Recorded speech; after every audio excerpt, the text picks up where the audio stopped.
क्योंकि असील और del building में एक अपार्टमेंट देखने के लिए आई थी। उस बिल्डिंग के सभी लोग बहुत फ्रेंडली थे और वहाँ पर और भी कई लोग अपार्टमेंट में देखने आए हुए थे। उस बिल्डिंग का मैनेजर जेरी सारा को अपार्टमेंट दिखाता है और अपार्टमेंट के वॉल पर सारा कुछ मार्कर को नोटिस करती है। वहाँ पर नो स्मोकिंग और नो पेट का रूल था और सारा झूठ बोल देती है कि उसके पास कोई भी पेट नहीं है। सारा एक मोटल में रह रही थी और यहाँ पर हम जान पाते हैं कि सारा ने जेरी से झूठ कहा था। असल में उसके पास में एक कैट थी। सारा अपने पिता से नाराज थी और इसीलिए उसने अपना घर छोड़ दिया था। अगले दिन सारा को ऑफिस में अपार्टमेंट वालों का कॉल आता है और अपार्टमेंट में रहने के लिए उन लोगों ने सारा को सिलेक्ट कर लिया था। सारा फिर अपने सामान को अपार्टमेंट में शिफ्ट करने लगती है। वो छुपते छुपते अपने कैट को अपार्टमेंट में लेकर चली जाती है। वो एक ब्रेन नाम के लड़के से मिलती है जिसका कमरा उसके पास वाला था। अब उसी दिन बिल्डिंग में पार्टी हो रही थी और वहाँ पर सारा मिस स्टेफन, एस्थर और लेस्टर से मिलती है। सभी सारा के साथ में बहुत अच्छे से बातें कर रहे थे, लेकिन सारा को लेस्टर कुछ क्रीपी लग रहा था। लेस्टर सारा को कम्युनिटी की एक book the power of community पढ़ने के लिए देता है, लेकिन सारा उस बुक को एक्सेप्ट नहीं करती है। फिर रात को सारा ठीक से सो नहीं पा रही थी क्योंकि उसकी मेडिसिन खत्म हो चुकी थी और बिना मेडिसिन के वो सोने की कोशिश करती है, लेकिन उसे कुछ आवाज़ सुनाई देती है जिस वजह से वो सो नहीं पा रही थी। सारा अगले दिन एक मैट्रेस अपने अपार्टमेंट में लेकर आई थी और ब्रेन उस मैट्रेस को उठाने में उसकी मदद करता है, पर सारा उसे अपने अपार्टमेंट के अंदर नहीं आने देती है क्योंकि उसके अपार्टमेंट में एक बिल्ली थी।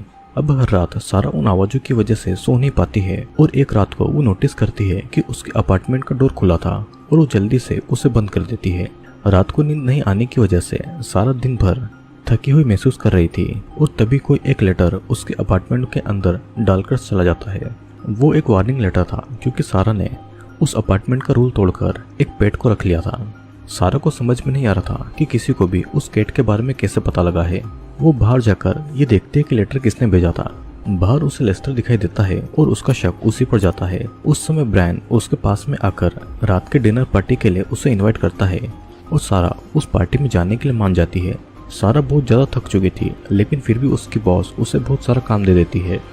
अब उसी दिन सारा का अपार्टमेंट देखने के लिए लीजा उसके साथ में आती है, जिस वजह से वो कम्युनिटी की पार्टी में नहीं जा पाई थी। अपार्टमेंट के अंदर सारा और लीजा एक दूसरे से बातें कर रहे थे और यहाँ पर हमें पता चलता है कि सारा के फादर का अफेयर चल रहा है और इसीलिए वो उनसे नाराज थी और यही कारण था उसके घर के छोड़ने का। वो इस अपार्टमेंट में हो रही आवाज़ों से भी परेशान हो गई थी और ऊपर से उस वार्निंग लेटर से वो और भी ज़्यादा डर चुकी थी।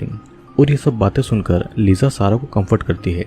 अब उसी रात को सारा को कुछ जलने की गंध आ रही थी और वो उठकर किचन की तरफ जाती है और वो देखती है कि किसी ने उसके कैट को ओवन में जलाकर मार डाला है क्योंकि उसने उस अपार्टमेंट का रूल तोड़ा था और इसीलिए सभी ने उसके कैट को मार दिया है। सारा कुछ समझ पाती है कि तभी ब्रायन उसे पीछे से आकर पकड़ लेता है और उसे एक चेयर पर बांध देता है। सारा ने कभी भी नहीं सोचा था कि इतना अच्छा बिहेव करने वाला आदमी उसके साथ में कभी ऐसा करेगा। वो उसे बेहोशी की दवाई देने वाला था, लेकिन सारा किसी तरह अपने अपार्टमेंट से बाहर भागती है और बाहर उसे एस्थर मिलती है। सारा एस्थर से मदद मांगती है, पर एस्थर भी ब्रेन के साथ में मिली हुई थी। सारा को वे दोनों एक रूम में ले जाते हैं जहाँ पर पहले से ही बिल्डिंग के बाकी लोग मौजूद थे और ब्रायन उसे बेहोशी की दवाई देकर बेहोश कर देता है। सारा को जब होश आता है तो देखती है कि वो एक बंद कमरे में है और मदद के लिए चिल्लाती है। उसी समय वहाँ पर ब्रायन और जेरी आते हैं। ब्रायन सारा को अपने दोनों हाथ दीवार पर रखने का ऑर्डर देता है। सारा पहले तो उसकी बात नहीं मानती है, लेकिन वो नोटिस करती है कि ऑर्डर न मानने की वजह से लेस्टर की आंखें फोड़ दी गई है और तब वो ब्रायन की बातें मान लेती है। वहाँ पर एक रेड लाइट था जिसके जले रहने तक सारा को उसी पोजीशन में रहना था और उस पर नजर रखने के लिए वहाँ पर सीसीटीवी कैमरा भी लगे हुए थे। सारा को कोई ढूंढने भी नहीं आया था क्योंकि जेरी ने सारा के फ़ोन से उसके दोस्तों को झूठा मैसेज कर दिया था। सारा बहुत समय तक उसी पोजीशन में खड़ी हुई थी। वो इतनी ज़्यादा थक गई थी कि वो वहीं पर गिर जाती है, लेकिन रेड लाइट अभी भी जल रही थी। इस वजह से ब्रायन और जेरी आकर सारा के हाथों को दीवार पर कील से ठोक देते हैं और अब जाकर सारा को समझ आ गया था कि दीवार पर बने वो निशान कैसे आए थे। बहुत समय तक सारा वैसे ही खड़ी रहती है और वो अपने फादर को हेलुसिनेट करने लगती है। सारा अपने हाथ को दीवार पर लगे कीलों से उखाड़ लेती है और दर्द की वजह से वो वहीं पर बेहोश हो जाती है। थोड़ी देर के बाद में ब्रायन और जेरी वहाँ पर आते हैं और सारा ने उनके हिसाब से फर्स्ट राउंड पूरा किया था। बाकी सब सारा के हाथ को बैंडेज से बांध देते हैं और बाकी सबके हाथ पर भी वही निशान बने थे। मतलब कि यहाँ पर रहने वाले सभी लोगों के साथ में ये सब पहले हो चुका है। सारा को अब लाई डिटेक्टर टेस्ट के लिए ब्रायन और जेरी के पास में लेकर जाया जाता है। वो दोनों यहाँ पर सारा से उसका सेक्सुअल एक्सपीरियंसेस के बारे में पूछ रहे थे। वे दोनों सारा को वही बुक देते हैं जो कि एक बार लेस्टर ने उसे ऑफर की थी। सारा उस बुक को पढ़ने लगती है और उस बुक पर उनकी बिल्डिंग की कम्युनिटी के बारे में लिखा हुआ था। उनकी कम्युनिटी दूसरे से बहुत ज़्यादा अलग थी। उनकी कम्युनिटी के 4 फाउंडेशन थे। पहला था सेल्फलेसनेस, दूसरा था एक्सेप्टेंस, तीसरा ओपननेस और चौथा सिक्योरिटी। अगले दिन जब सारा से बुक के बारे में पूछा जाता है तो बड़े कॉन्फिडेंस से जवाब देती है। सारा को बच्चों के क्लासरूम में ले जाया जाता है जहाँ पर बच्चे कम्युनिटी के बारे में एक वीडियो से सीख रहे थे कि चार्ल्स नाम के एक आदमी ने इस कम्युनिटी को बनाया था। धीरे धीरे सारा कम्युनिटी के 4 फाउंडेशन को समझने लगती है।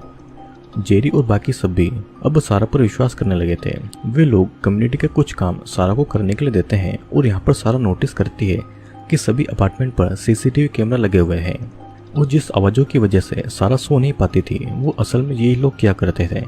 यहाँ पर बाथरूम में भी कैमरा लगा हुआ था। सारा ब्रायन से पूछती है कि उनको कौन देख रहा है, लेकिन ब्रायन को कुछ पता नहीं था कि इन सब के पीछे मास्टरमाइंड कौन है।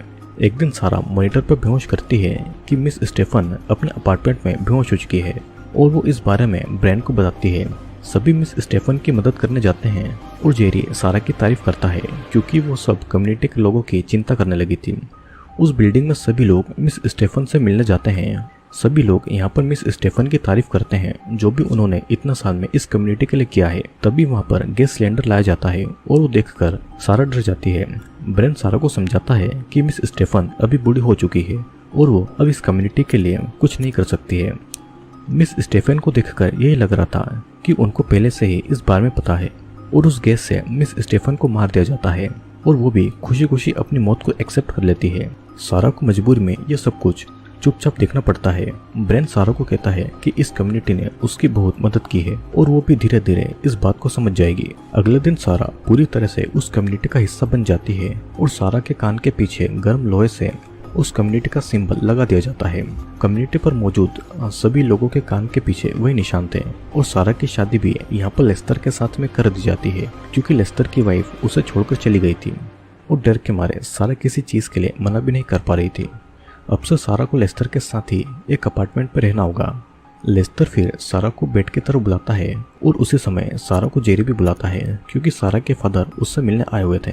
जेरी सारा को वार्निंग देता है कि अगर सारा ने अपने फादर से कुछ भी कहा तो उन्हें मार दिया जाएगा और साथ ही सारा को ये कंफर्म करना होगा कि उसके फादर उससे फिर कभी मिलने नहीं आए। सारा अपने पिता के पास जाकर उन्हें मजबूरी में बहुत बुरा भला कहती है, नहीं तो वे लोग उसके फादर को मार डालेंगे। सारा के फादर गुस्से से वहां से चले जाते हैं और वापस कभी भी सारा से मिलने नहीं आने वाले थे। रात को लेस्टर सारा को कहता है कि किस तरह वो इस कम्युनिटी से भागना चाहता था और कई बार उसने सुसाइड करने की भी कोशिश की थी। तब उसकी आंखें छीन ली गई थी और अब वे लोग मजबूर थे इस लाइफ को एक्सेप्ट करने के लिए। एक दिन सारा ये नोटिस करती है कि नया अपार्टमेंट देखने के लिए वहाँ पर उसकी दोस्त लिसा भी आई है, पर अपने फ्रेंड के लिए वो बहुत ज़्यादा डरी हुई थी। लिसा को उस अपार्टमेंट में रहने के लिए सिलेक्ट भी कर लिया जाता है।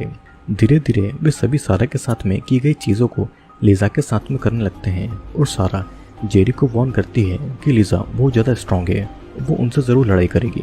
लिसा को पकड़ने पर लिसा ब्रेन के कान को बाइट कर लेती है और जेरी सारा को लिसा के पास भेजता है ताकि वो उसे समझा पाए, लेकिन लिसा वहाँ से भागने की कोशिश करती है। तब जेरी लिसा को सजा देने के लिए उसके कान में स्क्रू ड्राइवर घुसाने वाला था, लेकिन सारा हिम्मत करके वही स्क्रू ड्राइवर जेरी के गले में घुसा देती है।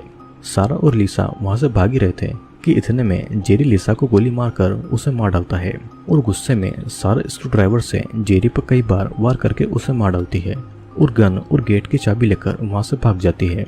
कम्युनिटी के बाकी लोग सारा को रोकने की कोशिश करते हैं, लेकिन आज सारा को रोक पाना नामुमकिन था। ब्रेन सारा को समझाने के लिए आ रहा था, लेकिन सारा उससे ही गोली मार देती है और ब्रेन मारा जाता है।